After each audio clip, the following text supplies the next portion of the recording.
High everyone, welcome back to my channel beauty tips by Sharmistha. আজকের ভিডিওটা কিন্তু ভীষণই স্পেশাল। থাম্বনেল এন্ড টাইটেল দেখে তোমরা বুঝতেই পেরে গেছো। হ্যাঁ, এই যে আমাদের হেয়ার গ্রোথের জন্য দিদি কিছু বলো যে একদম ইউজ করবো আর খুব তাড়াতাড়ি ইনস্ট্যান্টলি কাজ হয়ে যাবে। তো আজকে আমি নারকেল তেলের সাথে এমন কিছু জিনিস দেখাবো যেগুলো মাখলে তোমাদের মাথায় নারকেল তেলের সাথে চুল একদম ফাস্টার গ্রোথ হবে।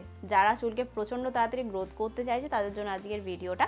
আর হয়তো তোমাদের শুনে ভয় লাগছে যে হ্যাঁ, নারকেল তেলের সাথে কিছু মেশালে আদৌ কি চুলে মানে লম্বা হয় কিনা, সেটার প্রুফও আজকে তোমাদেরকে দেবো। তো ভিডিওটাকে একেবারে স্কিপ করো না। যারা চুল লম্বা করতে চাইছো, ঘন করতে চাইছো, বা হ্যাবক কিছু বাজেট নেই, হ্যাবক কিছু কিনতে পারবে না, ঘরে যা জিনিস আছে সেটা দিয়েই হেয়ার কেয়ার করতে চাইছো বা হেয়ারটাকে লম্বা করতে চাইছো, তাদের জন্য আজকের ভিডিওটা। তো চলো ফাইনালি দেখে নেওয়া যাক যে আমি নারকেলের তেলের সাথে কি মেশাচ্ছি যে আমার চুল এত তাড়াতাড়ি লম্বা হয়ে যাচ্ছে। তেলটাকে তৈরি করার জন্য সবার প্রথমে আমাদের লাগছে কিন্তু লবঙ্গ। তোমরা যদি তেলটাকে স্টোর করতে চাও তাহলে 10-12টা লবঙ্গ দিলে হয়ে যাবে। লবঙ্গ কিন্তু চুলকে ঘন লম্বা করতে সাহায্য করে। মেথি কিন্তু আমাদের হেয়ার ফলিকলটা খোলে এবং ওখান থেকে নতুন হেয়ার গ্রোথ করতে সাহায্য করে। মেথির পরে আমি দিয়ে নিলাম কিন্তু নারকেল তেল। এটা কিন্তু যেদিনকার তৈরি করছো তার পরের দিন ব্যবহার করতে হবে, বা তোমরা এটাকে তৈরি করে 15 দিন মতো স্টোর করে নিতে পারো।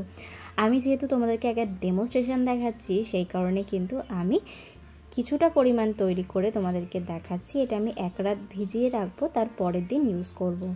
তেল ব্যবহার করার আগে একটা কথা মাথায় রাখবে, মাথায় যেন ময়লা না থাকে। মাথার মধ্যে 10-5 দিনের ময়লা জমে গেছে, খুশকি জমে গেছে, তার উপর তেল ব্যবহার করলে কিন্তু হেয়ার ফল হতে পারে। মাথা সবসময় পরিষ্কার অবস্থাতেই তোমরা হেয়ার অয়েলিং করতে পারো, বা শ্যাম্পু করে নেবে। যেদিনকার তেলটা তৈরি করছো সেদিন শ্যাম্পু করবে, পরের দিন তোমরা তেলটাকে ব্যবহার করে আবার যথারীতি শ্যাম্পু করতে পারো। এই তেলটাকে ব্যবহার করে ধুলোয় যাবে না, রোদে যাবে না, চেষ্টা করো রোদে যাতে না যাওয়ার। তোমরা চাইলে এটা 45 মিনিটের জন্য রেখে ধুয়ে নিতে পারো, বা তোমরা এটা কিন্তু একদিনও রাখতে পারো। বেশি দিন রাখবে না, কারণ এটা যেহেতু অয়েলটা একটু ভারী তৈরি হয়েছে, এর মধ্যে মেথি রয়েছে, তার সাথে কিন্তু রয়েছে আমাদের লবঙ্গ, সেই কারণে কিন্তু তেলটা একটু ভারী হয়ে গেছে। তাই তোমরা এটা 2-3 দিন রাখবে না। দুটো নিয়মে যে কোনো একটা নিয়ম যেটা তোমরা কমফোর্টেবল সেইভাবে কিন্তু ব্যবহার করতে পারো। হেয়ার অয়েলটা কিন্তু প্রচণ্ড ভালো যাদের রিগ্রোথ করতে চাইছো, মাথার সামনেটা ফাঁকা হয়ে গেছে সেটা কভার করতে চাইছো। তোমরা 5 থেকে 6 দিনের মধ্যে মাথায় না প্রচুর বেবি হেয়ার দেখতে পারো।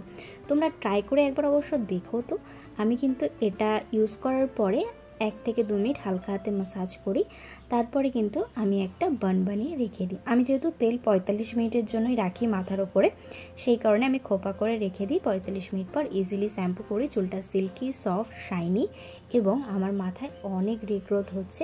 তোমরা চাইলে ট্রাই করে দেখতে পারো। দেখো, হ্যাবক কিছু কিন্তু লাগছে না, মাত্র 2টো জিনিস আর নারকেল তেলের সাহায্যে এত সুন্দর যদি হেয়ার অয়েল ঘরেই তৈরি করে নিতে পারো, তাহলে আর হাজার হাজার টাকা খরচা করে দামি তেলের প্রয়োজন পড়ে না। যারা ট্রাই করছো অবশ্যই জানিও। আজকের জন্য টাটা।